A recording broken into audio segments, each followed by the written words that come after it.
Mesdames, Messieurs, bonjour. Nous allons passer à notre deuxième leçon de solfège. Et la dernière fois déjà, nous avions vu ce que c'est que la partie, en fait, la portée.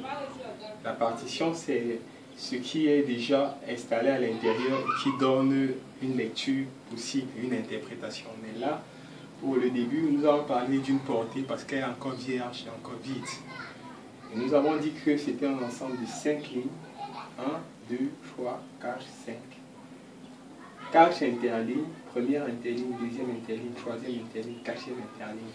Si vous voulez, vous pouvez noter ici la première ligne, deuxième ligne, troisième ligne, quatrième ligne, et ici enfin cinquième ligne.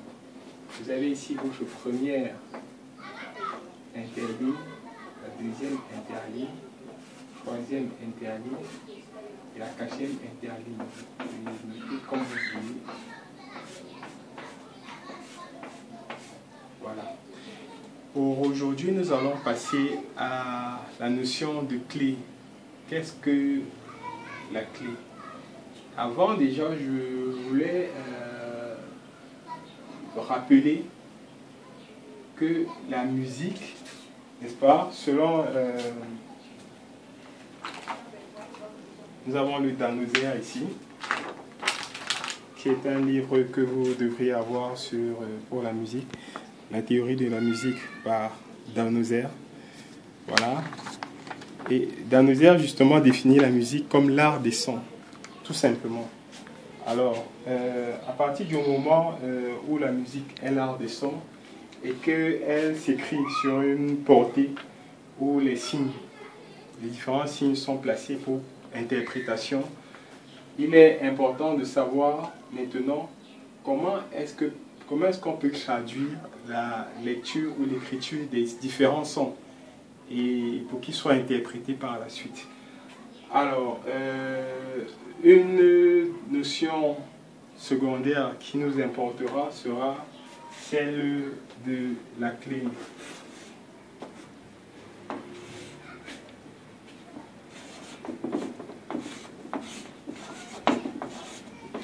Alors, la clé, c'est quoi? La clé, c'est ce qui permet d'interpréter tout ce que nous allons retrouver dans notre portée, dans notre partition. Si nous n'avons pas de clé, nous ne sommes pas à même de lire ce qui se trouve dans notre partition. Alors, il est important, premièrement, d'avoir la clé, et ensuite, maintenant, on aura les différents signes qui vont rentrer dans notre portée. Alors, pour ce qui nous intéresse, nous aurons la clé de sol et la clé de fa. La clé de sol qui est à la deuxième ligne de la portée. La clé de fa, quatrième ligne, qui se réfère à la quatrième ligne aussi.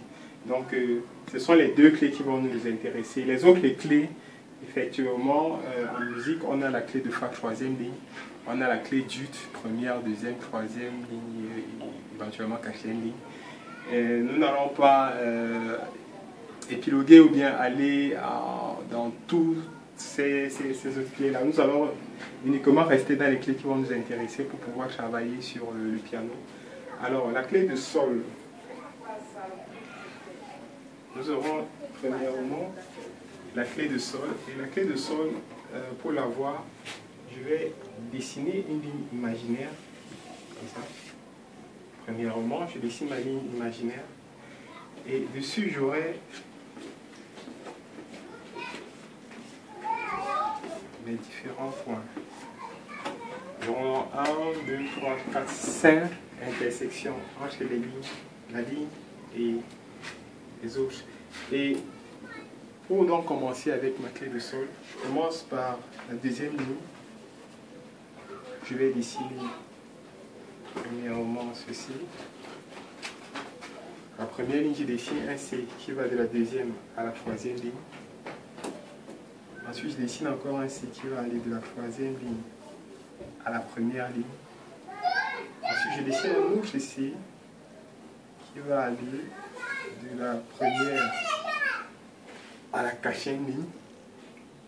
Et enfin, je vais dessiner une espèce de ligne. Je vais pas venir faire descendre jusqu'ici. Voilà. Là, maintenant, j'ai donc ma clé de sol.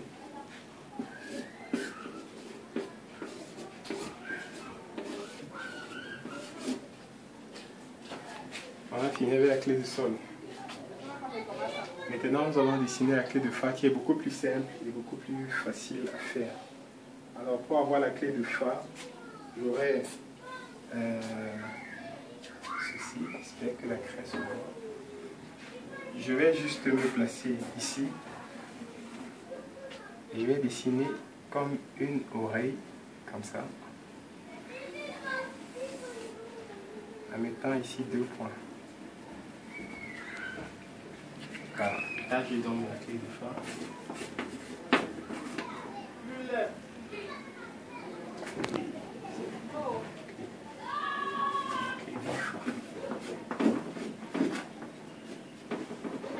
Voilà.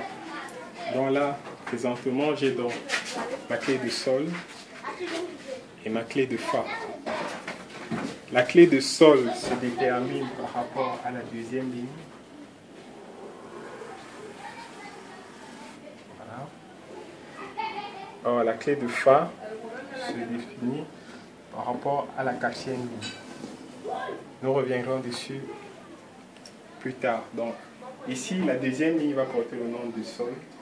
Et ici, la 4e ligne va porter le nom de Fa.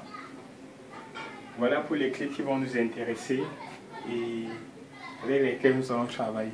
La clé de Fa en piano permet de travailler avec la main gauche. La clé de sol avec la main droite. Nous vous disons merci et à bientôt pour la suite de nos cours.